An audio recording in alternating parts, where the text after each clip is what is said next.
Welcome into another edition of BR Ortho Talk. Appreciate having Dr.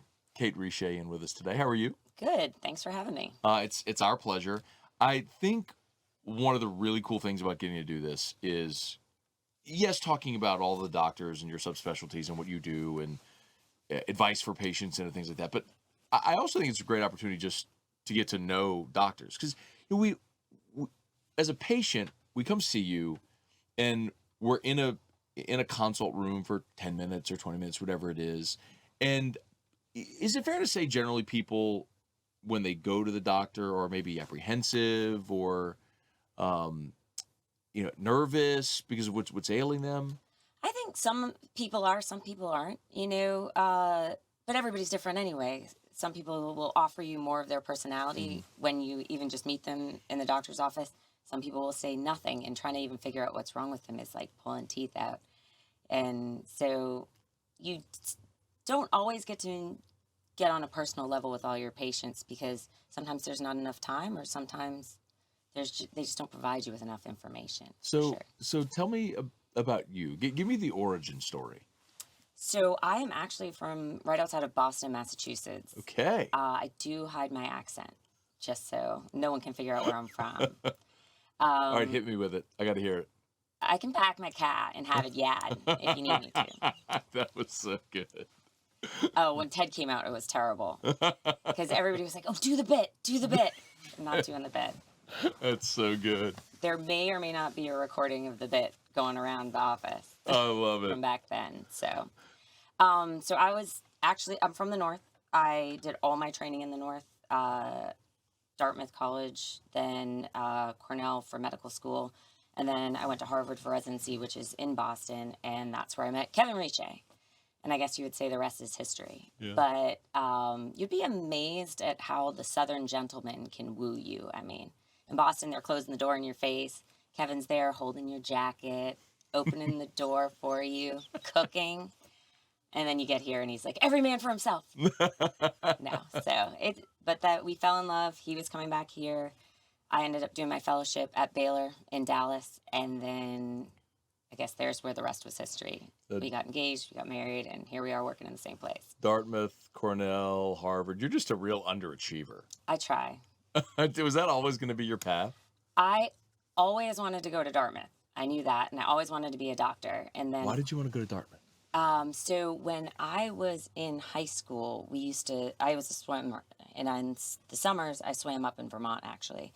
And oddly, the state meet for Vermont was in New Hampshire, but it's, right across the border. Mm-hmm. And my good friend and I both wanted to go to Dartmouth together.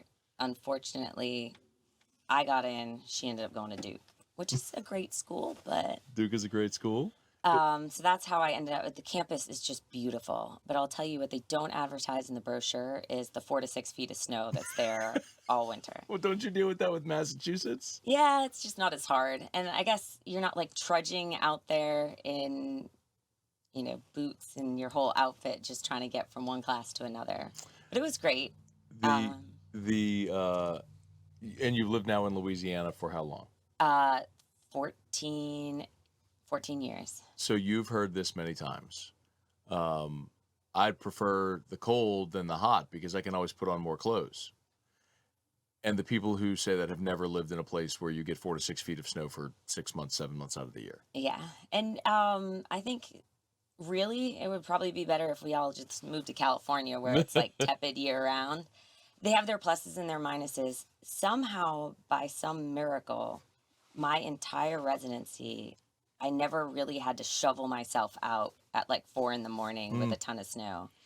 There was just one time where there was a blizzard and it dumped like 4 feet of snow during the day, and Boston was completely shut down. There were cars off the road everywhere. And my brother calls me, he's like, just stay at the hospital. I don't know, there's too many people staying at the hospital. So my friend and I, she lived down the street, we just walked through the snow, almost got run over by a FedEx van. Oh, no. I mean, they were just sliding all over the road, but we walked home and walked back in the morning at like 4 a.m. Ice on the road is not fun to deal with either. No, neither are good. Are you a Boston sports fan? Kind of have to be, right? I was, and now, so Kevin, my husband, is the biggest LSU fan. So all of my sports like energy is taken up with like LSU football, and then most recently, I mean, LSU baseball, go Tigers, Yeah. right? Yeah. So The purple and gold culture in Baton Rouge is obviously very deep. The reason I asked if you're a Boston sports fan is because I find when we think about orthopedics, a lot of times in context we hear a lot of it because of sports injuries. What drew you to orthopedics? so surprisingly, not really anything to do with sports. Um, when I did my medical school at Cornell, they are affiliated with this hospital called the Hospital for Special Surgery, which is a huge orthopedic hospital. And when you do anatomy, the majority of your TAs, the people who are teaching you anatomy that are students, they were all going into orthopedics. And you have one summer where you can do research, and they were all like, "Oh, just go do research at the Hospital for Special Surgery. You will love it." And I did, and I loved it. And they let you go and watch surgeries all summer, and so you're doing research during the day and surgeries in the evening. And I'm like, "This is what I'm going to do." Hmm. So, So this is when you're at Cornell. yep. How does the conversation go that you're gonna from the Northeast that you're gonna end up settling in Baton Rouge?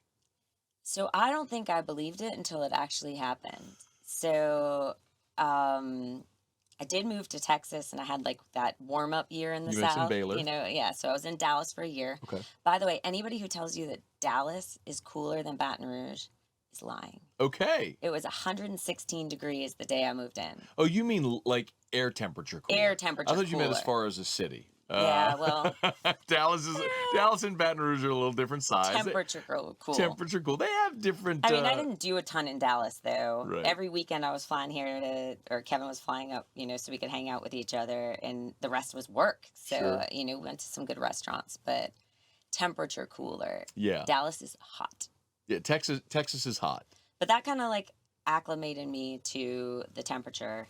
And then spending weekends mostly in Baton Rouge, lots of football games. The tailgating at LSU is ridiculous. We even import people down from Boston and other places to come see, and they are just overwhelmed with When did you the feel like enormity of it all.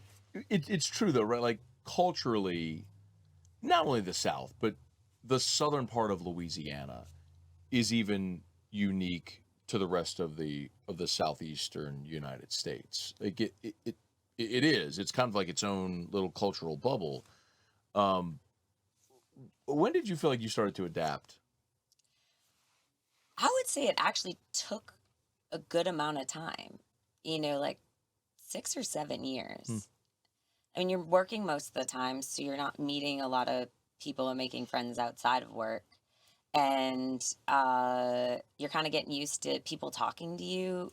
Up north, you don't like walk around and people talk to you. If you're walking around your neighborhood, someone may smile or wave, but no one's going to stop and have a 20-minute conversation with you. So, and actually care what you say. They might say, "How are you doing?" But they don't actually want a response necessarily. Down in Baton Rouge, like the culture of you walk around your neighborhood with your dog and everybody's out with their dogs, and the 2 mile walk's going to take you an hour and a half because everybody wants to say hello. But it's a great place to live. People are friendly, people are helpful. Kind of a difference between the North and the South. During residency, I popped a tire and actually paid a homeless guy to change it. One of my first few years in Baton Rouge, I popped a tire and literally 5 people stopped to help me change my tire. So it's very friendly, very welcoming, and everybody's super nice and helpful. Why did you all end up at Brock? So that kind of had to do with subspecialty. I interviewed at Ochsner, I interviewed at Bone and Joint, I interviewed at Brock. Interestingly, Jimmy Lalonde, who is one of my, I guess, senior partners, but not by very much, the first day I was on call as a resident in orthopedics, he was the attending in charge. And then you come full circle like 6 years later, and I'm interviewing with Jimmy Lalonde, and he's like, "Oh, you got to come here." So, yeah, if someone asked me my intern year, like, would you move to Baton Rouge and you're going to be working in the South and you're going to work with all these people you met on the way? And I would be like, really? That's what's happening? But because I always thought I'd stay in the North, but this has been great. Life has a funny way of connecting dots sometimes, and you Yeah. get to do something that clearly you love. I- why did you choose as a subspecialty foot ankle? What was appealing about that? So originally, like, it's the surgeries are short and they're fun and you get a good variety. So some of it's reconstruction, putting things back where they're supposed to be. Some of it's trauma and fractures. Uh, you do some sports injuries, you get to do peds or kids, you get to do adults. So you get a whole gamut. Um, it's great and it's always different. Um, Sometimes I kind of wish it was more like if you're a hip and knee joint surgeon, you're just doing hips and knees over and over again. So it's repetition. You get really fast and like really suave and everything. And I like to think I'm fast and suave, but you'll jump from a bunion to a ligament repair to an ankle fracture to a giant fusion for arthritis. So I guess it's a mixture of variety. Usually the surgeries aren't more than 4 hours, which allows you to eat and go to the bathroom. Which may sound simple, but when you're in a case for 12 hours, you're like, wow, this is 12 hours. Uh, And you really don't eat, drink, or pee for 12 hours. you have to take a break No. at some Sometimes point. no. It's crazy. Like the big spines, I mean, if you had to go, you could go. But like most of the time, no break, nothing. How do you prepare to go into surgery for half a day, knowing you're not going to eat or go to the bathroom? So usually you eat something before, but don't drink too much because you don't want to have to go to the bathroom. Right. Um, and then what normally happens is like 4 or 6 hours, you get hungry, and then all of a sudden, an hour later, you're not hungry anymore. Mm. You're just not hungry. The I also think it's interesting to talk about all of the variety, because my assumption would be that you probably see a majority of the same type of thing. You do. Like, you see a ton of bunions and hammer toes. And I like the surgery. It's fun, it's short, you get someone's foot looking better, they get more comfortable. Um, and you do a ton of those. You do a ton of ankle sprains, even though oddly, you would say that the average 99% of ankle sprains don't require surgery, but 1% of the most common injury in the world is a huge number Hmm. when you think about it. But statistically speaking, any ankle sprain that comes into your office is probably not going to need surgery. What what is a sprain? So a sprain is a ligament injury, and it varies on scale. So a minor sprain would just be like you don't even stretch the ligament; it just kind of injures maybe a minor stretch, but it pops back to the right length, and it hurts, but it usually doesn't hurt for that long. Then you get the stretch, and then you get the full tear of the ligament. And the tear is when you would do surgery. Not necessarily. Okay.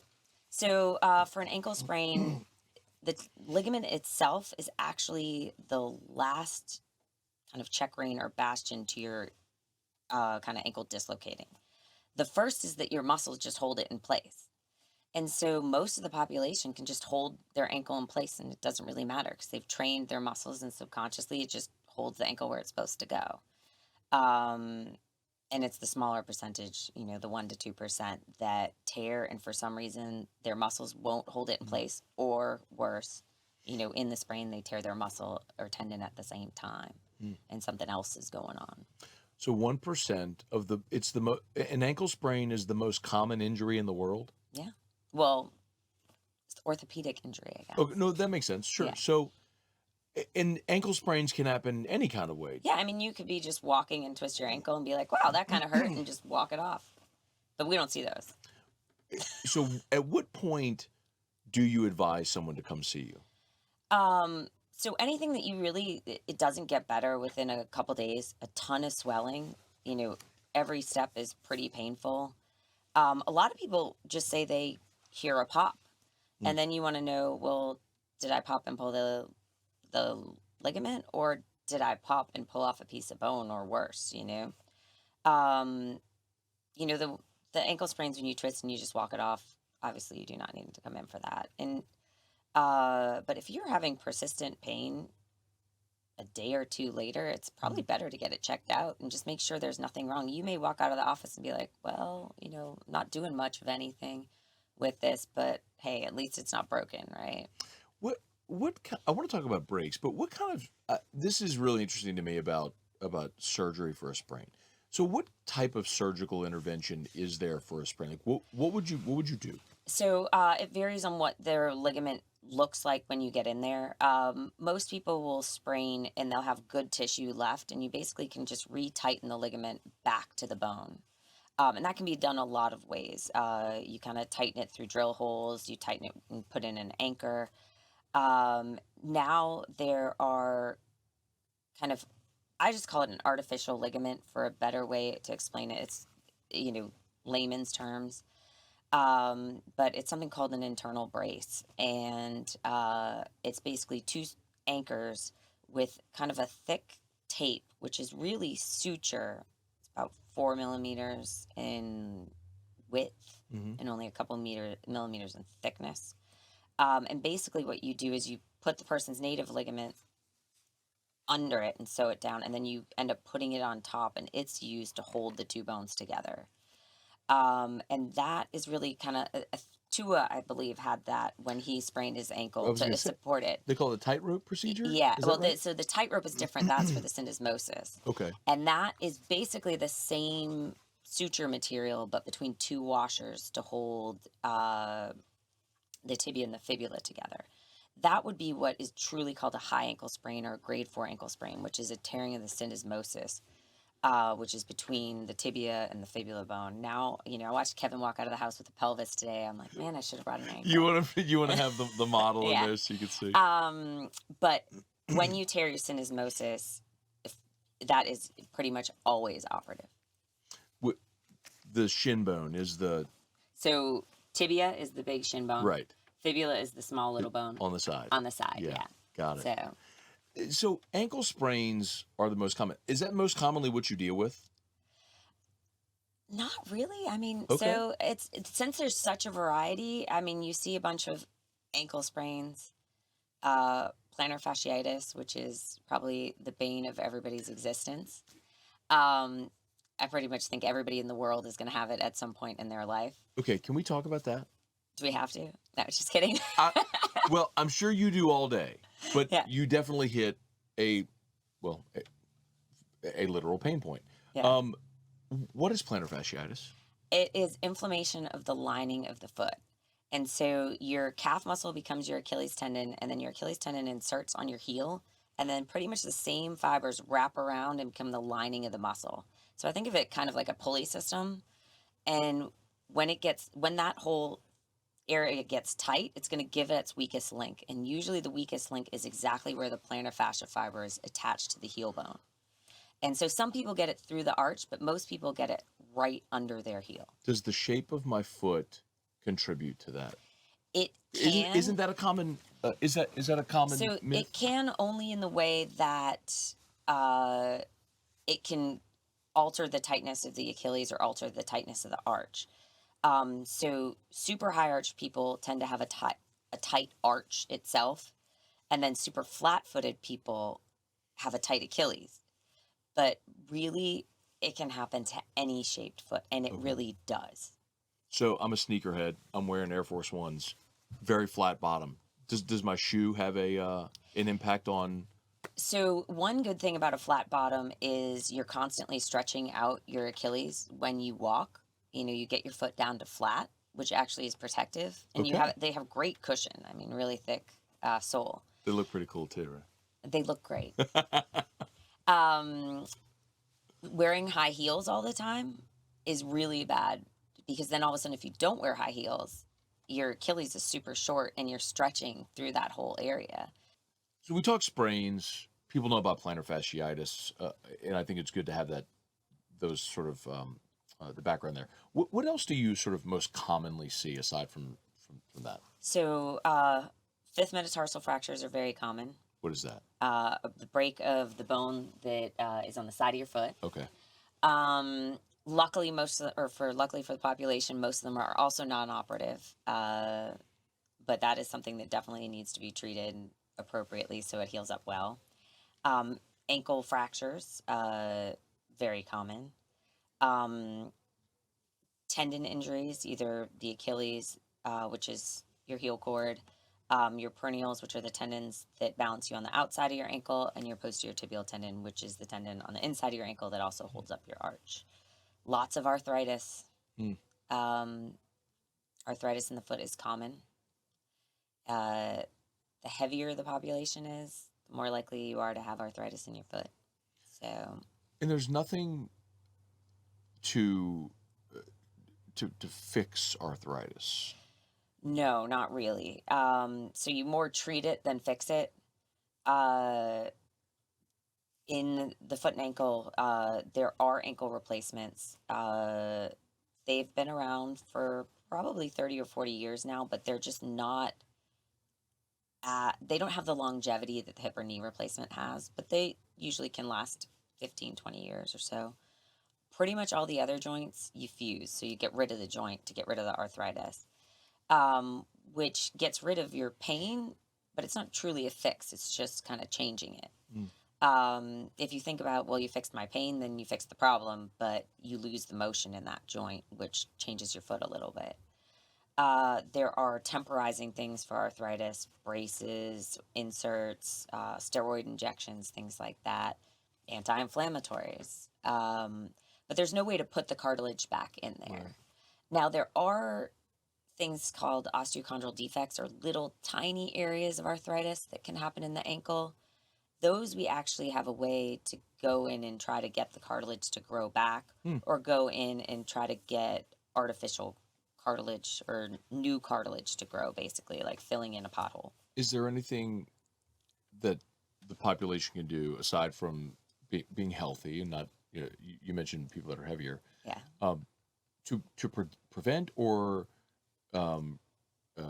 delay the onset of arthritis? Not really, So we're all just kind of screwed. No, it's, the sad thing is it's mostly genetic. Yeah. If your parents had arthritis, you're going to have arthritis. Weight related, and then trauma related. Like, did you have a break? Did you have a fall? Multiple sprains or repetitive injury? Like big toe arthritis is caused by sports where you go up on your tippy toes or you change direction a lot. So like tennis, wrestling come to mind. Bunions are caused by ballet, the tight shoes that you go up on your tippy toe and do stuff that's not physiologically normal, I guess. But really impressive. But very impressive. Yeah. I got kicked out of ballet and at 5 years old, I think they're like, this isn't for you. This isn't going to be for you. Not for you. You're not going to stand on your toes. You're going to operate on toes. Exactly. I guess maybe they pushed me in this direction.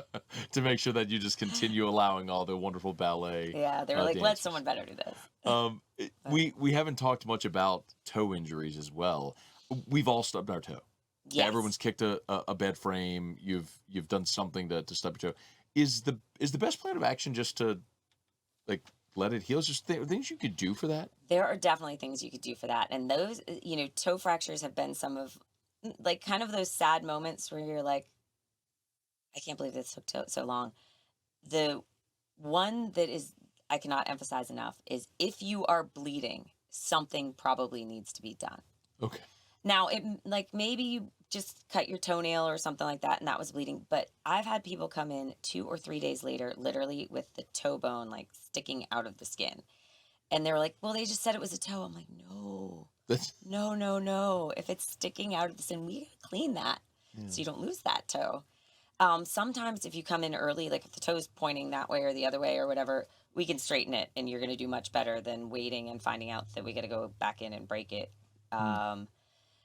Most simple toe fractures that are pointing in the right direction, you buddy tape, you wear a solid shoe. There's a special shoe you can wear, but a lot of people will choose to wear, any kind of solid shoe, like a really thick sneaker.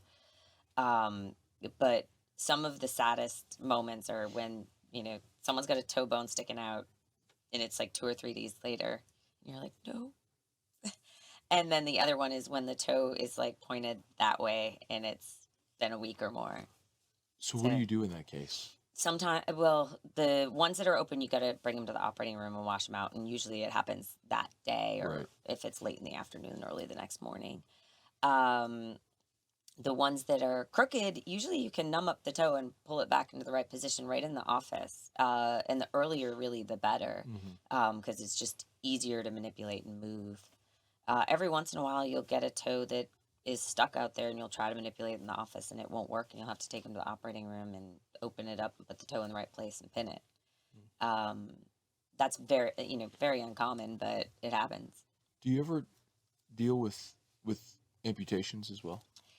Yes. Um, you know, di- Diabetes is probably the number one cause of amputations kind of right now. Uh, Diabetics have the problem that over time they lose sensation in their foot, so they can get sores. And then also the diabetes makes it hard for them to fight infections. So you get a sore, bacteria crawls in, you get an infection. Um, and the amputations can be toes, parts of the foot, or the whole foot, like a below the knee amputation. Mm. When I would imagine that would have to be a, a last resort. Oh, yes, So absolutely. for people that might be on that path, or clearly they've already had medical consultations and things like that. But Yeah. how do you care for a patient that is managing that? How do you advise that patient? It's pretty hard. So, most of the time, what you say is, come in early, call me before there's a problem, call when it's a hot spot, not a big hole in your foot, uh, and the toes all swollen and whatnot. Um, if you have diabetes, you've got to manage your sugar. The way diabetes works is you cannot control the sugar in your bloodstream. So a lot of people think, well, I just eat whatever I want, take my insulin, and my blood sugar goes down. But there's a moment in time where your blood sugar will spike after whatever you're eating. And yes, you take your insulin, you take your medication, it'll come in and smash your blood sugar down. But the damage is already done. I think a great way to think about it is the sugar going through your bloodstream, sorry, is like shards of glass just tearing up, your blood vessels Mm. and your nerves. So it's kind of the spikes matter. Um, so if you can keep your blood sugar steady by eating what you're supposed to, take your medications when you're supposed to, keep your hemoglobin A1C, which is a measure of your long-term blood sugar levels, keep them all in a normal range, you're less likely to get damage to your blood vessels, you're less likely to get damage to your nerves, and you're less likely to get an infection and have a problem. These are great lessons to learn young. Yes. And the hard thing is, people who develop diet, you develop diabetes in your 20s or 30s, and all your friends are going out and drinking and eating pizza and ice cream or whatever, and you're really like, I can't do this. Yeah. You do miss out on a lot.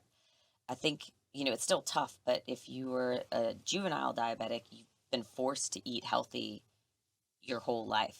You develop diabetes as a child. Now that's just your diet, and you're like, I don't. You may crave something every once in a while, but the type 1 early onset diabetics tend to be way better with their diet because they've just had to for Hmm. so long. Yeah. It's the type 2, especially the early onset, where there's definitely a period of denial that, I mean, crap, I love ice cream.